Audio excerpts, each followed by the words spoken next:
Ahora que estamos saliendo de unas elecciones norteamericanas, ¿no? Biden es uno de los adalides del cambio climático, Al Gore ha sido uno de los iniciadores y nos ha llegado ese sistema, ese claim, utilizando el término anglosajón, para intentar pelear y defender el medio ambiente y en nuestra comunidad autónoma, con el objetivo, con un nombre propio al frente, aparte del presidente del gobierno, Ángel Víctor Torres, el consejero de Transición Ecológica, Lucha contra el Cambio Climático y Planificación Territorial, lo he dicho bien, no me he equivocado, José Antonio Balbuena, que los conocemos de antaño, Juanma, es una persona que siempre ha estado muy significada en ayudar al environment, que dicen los ingleses, ¿no? Al medio ambiente y que todos lo defendamos, ¿no? Sí, y a cómo hacerlo compatible con las realidades y los desafíos inmediatos, ¿no? Creo que el gran planteamiento de la lucha contra el cambio climático es pensar en el largo plazo, actuando en el corto y también intentando pues acoger a todos los ámbitos de la sociedad. La política ambiental no puede ser una política para las capas, digamos, más pudientes de la sociedad, no puede suponer un lastre para el crecimiento económico, y en esa especie de cuadratura del círculo estamos, ¿no? Consejero, muy buenas, bienvenido. ¿Qué tal? Buenos días, un saludo cordial. ¿Cómo estás? Pues bien, aquí echando días para atrás, como días para adelante, según se quiera ver, ¿no? La botella. Efectivamente, como lo quiera ver. Los que llevamos tiempo en esto y conocemos un poco la figura de José Antonio Balbuena, otra cosa no, pero siempre ha sido un nombre propio, además de por formación, de tener claro que o nos concienciamos y buscamos lo mejor por y para nuestro planeta, para nuestra comunidad autónoma, para nuestro país, para nuestro municipio, para cada uno dentro de nuestros elementos, o buscamos lo mejor en cuanto al medio ambiente se refiere, o no tenemos futuro. Sí, está en claro que lo que está en juego es la vida del planeta, la vida en el planeta, por lo menos de la mayor parte de las especies. Y hay un responsable, el responsable es el ser humano, y el responsable es la actividad directa del ser humano en los últimos 2 siglos y medio.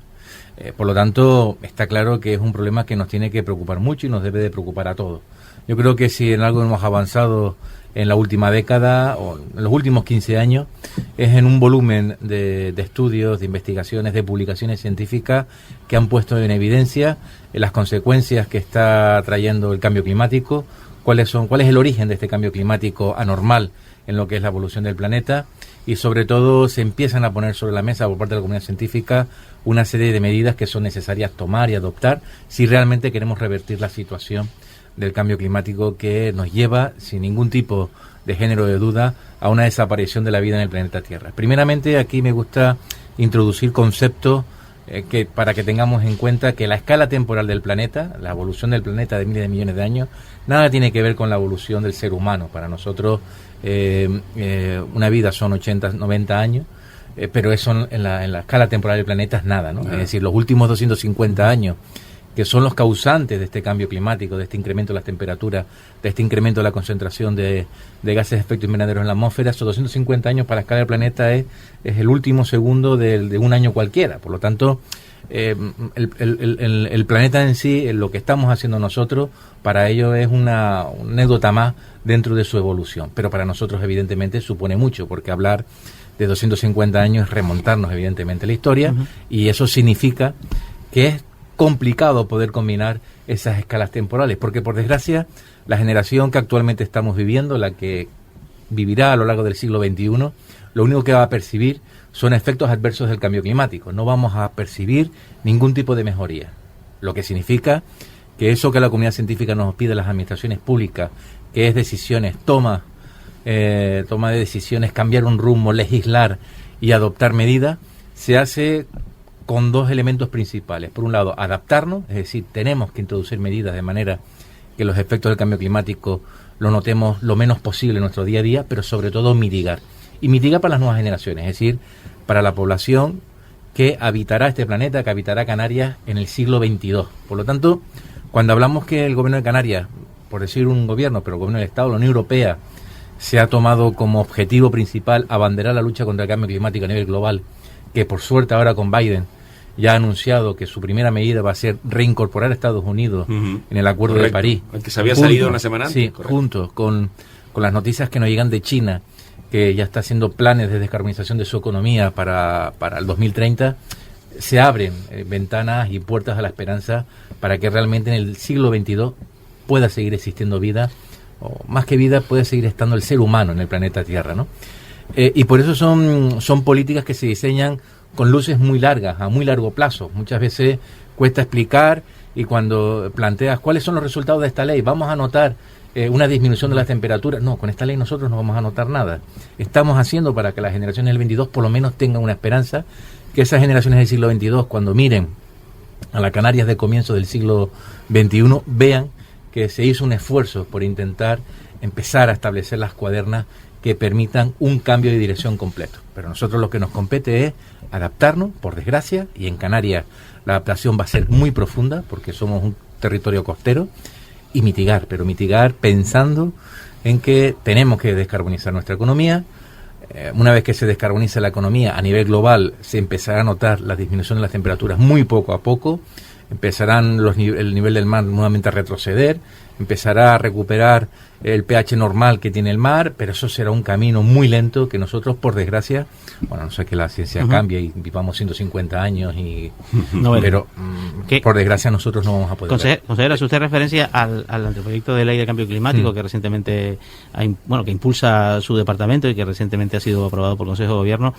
¿Cuál es la tarea que se le reserva a una comunidad autónoma, que no deja de ser pues una entidad pues con capacidades limitadas, a estos efectos de este desafío, en ese escenario? ¿Qué se proponen con ello? Bueno, en la lucha contra el cambio climático tiene dos patas, la adaptación y la mitigación. En adaptación, pues tenemos todas las tareas habidas y por haber. Desde volver a reconfigurar nuestras costas, el nivel del mar en Canarias, o en el planeta, por lo tanto en Canarias ya se estima que va a estar de aquí a final de siglo un incremento de 75 a 1 metro. No es solo que suba el nivel medio del mar de 75 centímetros. Que parece a 1 metro, poco, pero que aplicado al litoral de las islas. Claro, es mucho, porque a eso hay que sumar los efectos que van a tener con las mareas profundas. Pues cuando hay un temporal, por ejemplo, que hemos visto que con el nivel actual San Andrés, la primera línea, pues se ve muy afectado. Imaginémonos con 1 metro más de nivel del mar. Es decir, la situación sencillamente hace inviable que esas zonas que actualmente están ocupadas por edificios, por urbanización, van a desaparecer, es decir, tienen que desaparecer. Pero lo mismo va a pasar con las playas, ¿no? Es decir, hay muchas playas que sencillamente van a desaparecer de nuestra configuración actual porque van a estar debajo del agua. Por lo tanto, eso va a suponer cambios muy profundos. Primeramente de concepto, ¿no? De chip, ¿no? Y esto pero desde el punto de vista de aplanamiento va a suponer que tenemos que hacer políticas de adaptación, por ejemplo. ¿Cómo se combate esa cuestión? Eso es adaptarnos, no podemos combatir. Es un hecho desde el punto de vista de una ley, porque se va a producir. La ley lo que hace de la norma, ¿no? Adaptarse, y lo que hace para adaptar es obligar a todos los instrumentos de planeamiento, a todos los instrumentos de protección civil, que empiecen a diseñar planes de contingencia para zonas que están a un nivel que sabemos que es inundable, pues evidentemente empezar a adaptarlo y empezar a retirarlos, ¿no? Por ejemplo, hay a pesar de todo lo que tiene Estados Unidos, pero hay ciudades como Nueva York o el condado de Miami, que por ejemplo en Miami las ordenanzas, lo que vienen a hacer aquí nuestras ordenanzas municipales, de determinados tipos de edificaciones que se hacen a una cota determinada, ya les obligan a hacerlas con pilotes, es decir, ya les obligan a sobrelevar las edificaciones. Nueva York ya está haciendo diseños, no solo para sobrelevar sus principales vías, sino allí donde no puede sobrelevarlas, hacer complejos sistemas de ingeniería que permitan que el agua no entre dentro de la ciudad. Es decir, ya se está poniendo a funcionar el intelecto del ser humano, pues para intentar de alguna forma remediar esa zona en las situaciones costeras. Pero es que tenemos aún más problemas. Tenemos problemas, por ejemplo, con el sector primario, es decir, el sector primario, la agricultura, ganadería, donde se está produciendo una tropicalización de nuestros productos agrícolas, de manera que algunos productos agrícolas que eran tradicionales en Canarias, por las condiciones climáticas, pero también por el agua, tienen que desplazarse y cambiarse por otros productos que se adapten mejor a las nuevas condiciones climatológicas. Por lo tanto, ahí el sector primario tiene que hacer una adaptación. Consejero, estamos hablando de este anteproyecto de ley del cambio climático, que queremos que sea una realidad. Términos, para que la gente le llegue. Hay un término que estos días buceando y leyendo y viendo, hoy en día a raíz de redes sociales, pues buceas, lees de maneras distintas a nuestra generación. Pero, por ejemplo, me he dado cuenta que a la gente le llama mucho la atención la descarbonización. Cuando ustedes hablaron de la descarbonización, están hablando de la descarbonización de las islas para el año 2040. ¿Qué es la descarbonización? En términos sencillos, además, con la magnífica capacidad docente que atesora, ¿cómo le explicamos a la gente la descarbonización? Pues mire, pues una imagen muy sencilla, que los coches dejen de emitir humo de sus tubos de escape, que las centrales térmicas de Caletilla, Granadilla o de cualquier otra isla también dejen de emitir humo cada día porque están generando la electricidad. Eso es descarbonizar. Eso es descarbonización. Quitar ese humo, que al final el humo lo que es son gases de efecto invernadero que van a la atmósfera y se crean formando una especie de efecto espejo, que lo que hace es que el sol que entra en la energía del sol que entra en el planeta Tierra no rebota, no sale, despide nuevamente al espacio, sino que empieza el efecto espejo, esos gases que se quedan en el aire, pues empiezan a rebotar continuamente y lo que hacen es incrementando la temperatura. Descarbonizar significa que podamos de alguna forma dar respuestas a nuestras demandas energéticas, encender la luz, el televisor, desplazarnos en un coche, ir a un cine, entrar en un supermercado, sin necesidad de que esa energía tenga que provenir de humo que sale a la atmósfera del consumo de energías fósiles. Ahora que está muy en moda el tema de las dietas y de quitar los azúcares, bueno, pues lo mismo, el azúcar es energía que metemos en nuestro cuerpo, lo que pasa es que si metemos en exceso, pues estamos más rechonchos, como puede ser mi caso, y lo que intenta es quitar esas azúcares por otros elementos que te den la misma energía, pero que no te provoquen de alguna forma el estar de alguna forma ganando peso. ¿Qué pasa? Que los que ya tenemos un peso, además de esto, tenemos que acompañarlo con un cierto sacrificio, que es el ejercicio diario. Bueno, pues el ejercicio diario son las medidas de mitigación y adaptación que se plantean. Son sacrificios que se nos piden a todos, pero que al final vale la pena. ¿Esta ley plantea objetivos medibles en esa materia? Sí, con horizontes temporales, plantea objetivos medibles porque vamos a introducir las herramientas para poder medir. Hasta el momento yo hablaba de yo soy sostenible, yo tengo un producto ecológico, pero no lo medíamos. Y también en función de otras administraciones, Comisión Europea claro. habla de 2040, 2050, a veces situamos un país de la mejor forma ahora ya se puede empezar a medir en lo que se denomina la huella de carbono. Correcto. Es decir, yo por ejemplo, si compro lo típico, es decir, un kiwi que viene de Nueva Zelanda, ese kiwi para venir de Nueva Zelanda aquí, se empaqueta allí, que también si compro un kiwi de aquí local, también se empaqueta aquí, por lo tanto ya estamos en igualdad de condiciones. Pero hay un elemento que es el transporte, es decir, para traerlo de Nueva Zelanda a Canarias, tienes un transporte en avión o en barco que de alguna forma supone un consumo de carbono. Te genera pues, un consumo de queroseno, lo que sea, que eso genera una huella de carbono. Sin embargo, si es el kiwi local, esa huella de carbono te la quita. Por lo que se trata es de empezar a medir en nuestro día a día la huella de carbono de todas y cada una de las actividades. De manera que con transparencia cara al consumidor, ahora ya existe conciencia. El otro día una madre me comentaba que iba a comprar con el hijo, con la hija al supermercado, y la madre fue a coger una bandeja de kiwi y la hija no le dejó, porque decía que esos kiwis venían de Nueva Zelanda, ¿no? Pero no es malo que sean neozelandeses, simplemente que su consumo... Exactamente, decía que la huella de carbono que trae es mayor. Que contaminaba mucho. La madre dijo que ese kiwi contaminó mucho para llegar aquí hasta el estante, ¿no? Pues de eso se trata, de que seamos capaces de poder medir todas nuestras actividades, cuál es la huella de carbono que está asociada al día a día de nuestra actividad. Y además eso lo asociamos con algo que algunos partidos han querido criticar, que es el tema de los impuestos verdes, la tasa turística. No se trata de poner un impuesto, una tasa por poner. Se trata de poner el principio de que contamina paga, ¿no? Es decir, parece lógico pensar que esto va a tener un sobrecoste y que evidentemente aquellas industrias, actividades, persona particular que hace un esfuerzo por tener lo que se entiende como una vida sostenible, que en términos de acción climática significa tener una huella de carbono neutra, pues evidentemente parece lógico que se le premie y se le incentive y que no tenga que pagar lo mismo que aquellas personas que lo que nos generan son problemas, ¿no? Pero las políticas de transición ecológica ¿son malas para la economía o son buenas?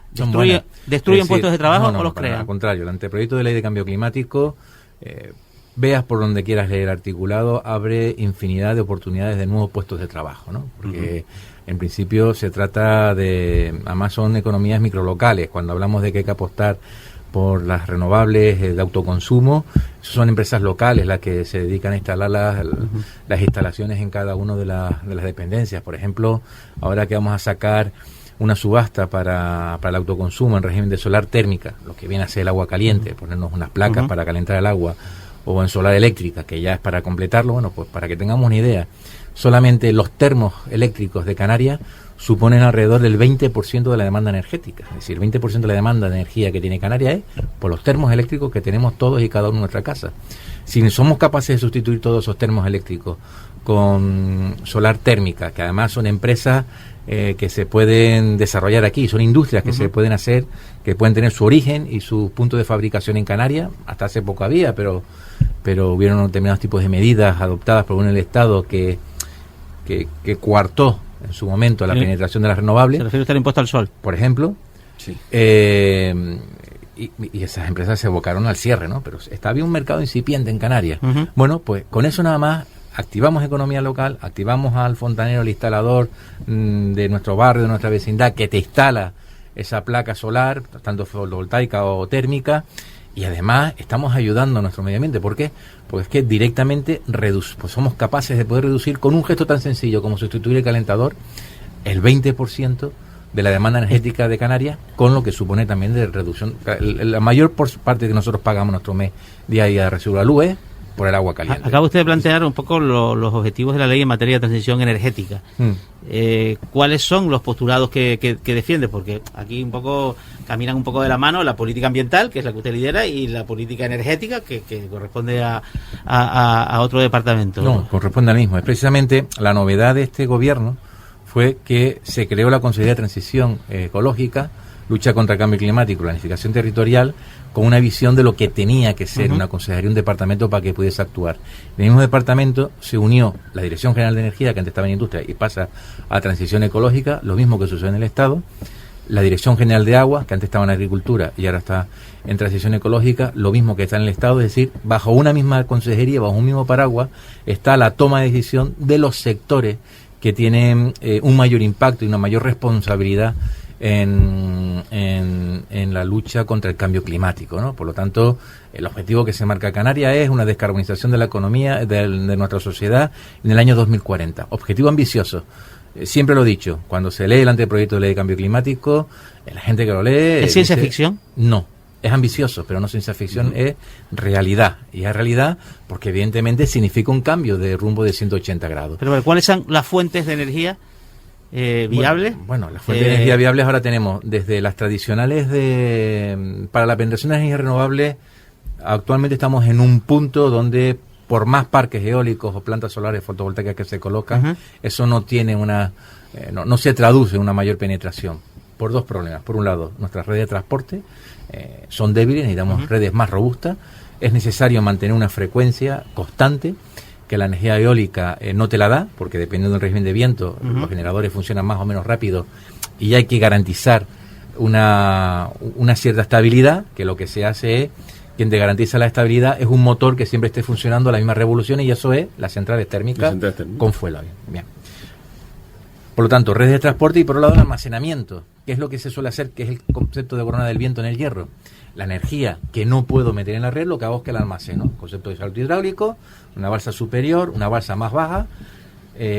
Lo que hago para almacenar con esa energía, esa energía eólica, lo que hago es que saco agua del mar, la de sal o lo que sea, y la elevo. ¿La subo?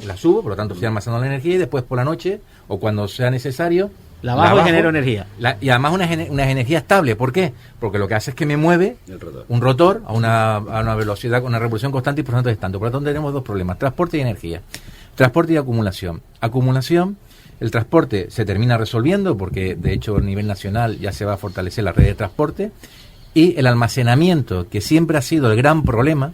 Ya tenemos tecnología no solo del salto hidráulico, que en Tenerife habrá que hacer salto hidráulico como el de Gran Canaria, sino tenemos, por ejemplo, el hidrógeno. Un poco, ¿dónde? Ojalá lo supiese, todavía no lo puedo decir. Es decir, hay algunas previsiones, pero todavía no se pueden decir. Consejero, digo, el hidrógeno, por ejemplo, el hidrógeno, ya hay una estrategia nacional de hidrógeno que también empata con la europea, y es un almacenamiento magnífico. ¿Por qué? Porque con las energías renovables podemos producir hidrógeno.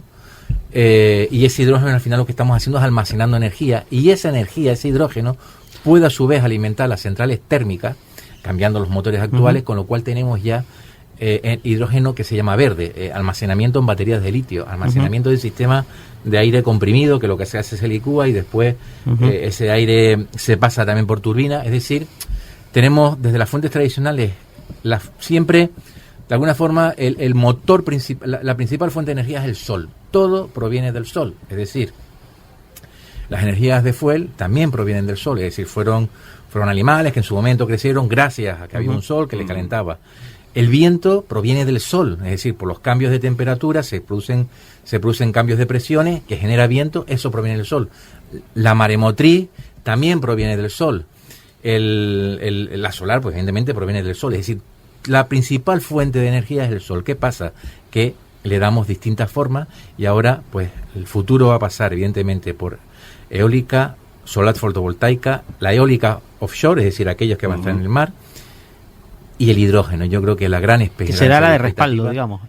Y puede ser incluso la principal fuente. Es decir, incluso a nivel de vehículo, ahora está avanzando fíjense hasta qué punto tenemos que tener en cuenta tú cómo vas a hacer porque, por ejemplo, ante el proyecto de ley de cambio climático no podemos hablar solo de vehículo eléctrico, porque esto va avanzando a una velocidad la tecnología. Ninguna casa comercial ahora del automóvil está desarrollando vehículos 100% con combustible con gasolina o con diésel. Ya el diésel prácticamente no desarrolla. Lo que están desarrollando son híbridos o eléctricos. Pero es que se va a empezar a introducir el hidrógeno. Por ejemplo, Toyota está apostando fuertes por los vehículos hidrógeno y no quiere hablar del eléctrico. Es decir, y eso en el anteproyecto de ley de cambio climático le estuvimos dando vueltas. No podemos hablar solo de vehículos eléctricos porque puede ser que todos pongamos con vehículos eléctricos y dentro de 10 años ya no tengamos vehículos eléctricos. Pues hablamos de vehículos no contaminantes. Un concepto, ¿por qué? Porque todo parece apuntar que realmente lo que se va a introducir va a ser el vehículo de hidrógeno. Aquí ya podemos hablar también de otras componentes. Bueno, pero ahí yo le llevo a la realidad, si me lo permite, consejero, y le digo lo siguiente. Usted ha hablado del sistema de transporte, ha hablado de el consumo, digamos, doméstico, el consumo humano. Antes de que me pregunte, ponte a pensar dónde estabas tú hace 30 años. Ahora sigue preguntando. No, yo tenía un coche de gasolina y ahora no tengo coche en este momento, ya que me pregunta, pero mi huella de carbono se ha reducido en ese sentido, pero el sistema de transporte sí se ha visto afectado, por ejemplo, por la pandemia. ¿Y cómo se le explica, desde su posición de responsabilidad, a un transportista que tiene un vehículo de gasoil de cierta antigüedad, porque es que no se puede permitir otro, que el futuro está en el hidrógeno y en tecnologías que en este momento, para ese transportista, son inaccesibles? Claro, por eso digo que nosotros planteamos en el propio anteproyecto de ley de cambio climático para el sector de transporte en carretera que tienen que empezar, evidentemente, hay que hacer planes de adaptación en función de que la tecnología sea o no sea accesible. Por ejemplo, guagua. En el tema de las guaguas, prácticamente plantear para guaguas de largo recorrido sistemas eléctricos es inviable con la tecnología actual. Pero eso no quita, porque el ámbito de la ley es un ámbito bastante largo en el tiempo, que yo creo que en un plazo de 10, 15 años, que pasa de forma rápida, sí tengamos la tecnología además a unos precios asequibles. Porque al final va a ser el mercado quien va, de momento, que las únicas opciones existentes en el mercado sean o híbridas o en un primer paso eléctricas, pues evidentemente el tema se va a simplificar.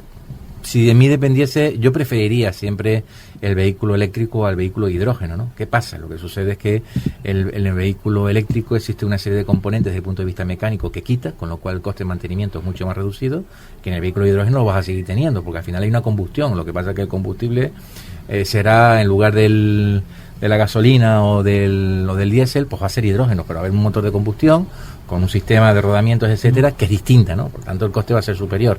Por eso digo que yo creo que por lo que van a apostar las casas va a ser por Pero el concepto de transición justa es posible. Sí. ¿O estamos hablando de, no solo justa, digamos, de una evolución no solo es posible, hacia unas políticas climáticas que en el fondo solo son asumibles, en cierto sentido, por los ricos? No. A día de hoy, siempre cuando se introduce un producto, existe un concepto, siempre la evolución del precio, un concepto de novedad, ¿no? Al principio los productos son muy caros, por ejemplo, sucedía con los teléfonos móviles. Al principio el teléfono móvil nada más que era para... Pero a medida que se va incorporando en el mercado y por lo tanto hay un mayor producto en el mercado, los precios automáticamente empiezan a bajar y son asequibles. Eso sucederá. ¿Qué pasa? Que en esta primera parte es donde estamos redactando esa estrategia de transición justa para ayudar precisamente a aquellas personas que tienen más problemas. Por ejemplo, cuando hablamos que en una familia la tendencia es a que se sustituyan, se coloquen placas solares fotovoltaicas o solares térmicas, eso va a precisar una apuesta importante de ayuda pública para determinados tipos de rangos de sociedad, porque además es una ayuda pública que al final le va a revertir a la familia una reducción de su recibo de la luz, pero además le va a permitir adaptarse de forma más rápida a una acción, a una huella de carbono de la propia familia, cero, ¿no?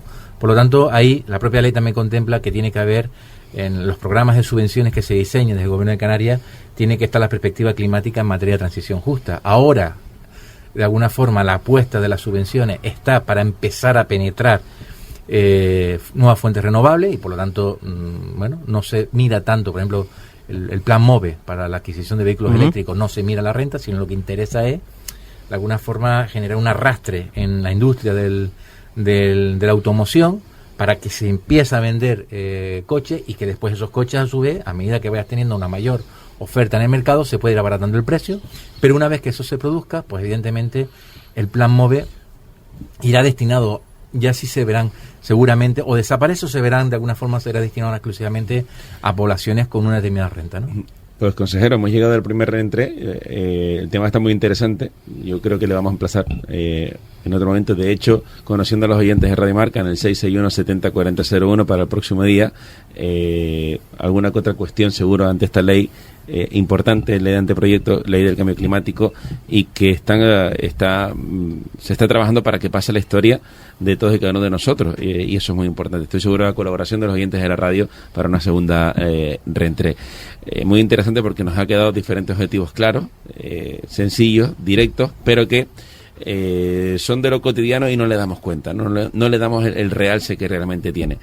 Ha sido un placer estar en su casa, en Radio Marca, a esta hora de la mañana, y con el objetivo de repetir para seguir contando, ir desmenuzando, insisto, porque a mí varias cuestiones que se me quedan en el aire. Lo que pasa es que lo importante a veces, Juanma lo sabe mejor que yo, vamos con mensajes claros y directos y la gente le llega, pero a mí hay diferentes cuestiones. Por ejemplo, para un futuro no muy lejano, esta ley del cambio climático, a la empresa pequeña, o sea, hemos hablado ahora mismo de multinacionales, pero ¿y el pequeño? ¿En qué lugar queda? La señora y el señor, ¿cómo lo van a entender? ¿Cómo lo van a ver ellos? Porque al final la gente dice, sí, pero ¿y a mí? Es como lo de, ¿y de lo mío qué? ¿No? Y estoy seguro, conociendo más a José Antonio Balbuena, que eso también lo han medido dentro de esta importante ley. Próximo día, si le parece, vamos a ir cerrando diferentes temas, porque yo sé que a la gente le va a interesar y les va a llegar y se van a quedar con ese mensaje de, pues mira, lo nuestro también está por aquí, ¿no? Vale, perfecto, muy bien, pues nada, encantado, y cuando quieran volvemos a hablar. Juanma. Nada, un placer. Además, otra cosa no, pero como decíamos en la presentación, mensaje sencillo. O sea, la tarea es gigantesca. Didáctico. Sí, no, la ley es gigantesca. Sí, la tarea es gigantesca y afecta a muchas cuestiones que pero hay conceptos. La política de residuos, la vida salvaje, la conservación de nuestros hábitats. Es la única ley que afecta a todos y cada uno de los sectores de Canarias, no queda ni uno fuera. Pero correcto, exactamente. Pero hay conceptos que le va llegando a la gente. Esto me recuerda, consejero, y usted sabe de esto mucho también, cuando empezamos con el cartón es azul, el orgánico, el gris, el amarillo, el brick, ¿no? Y primero nos volvemos todos locos.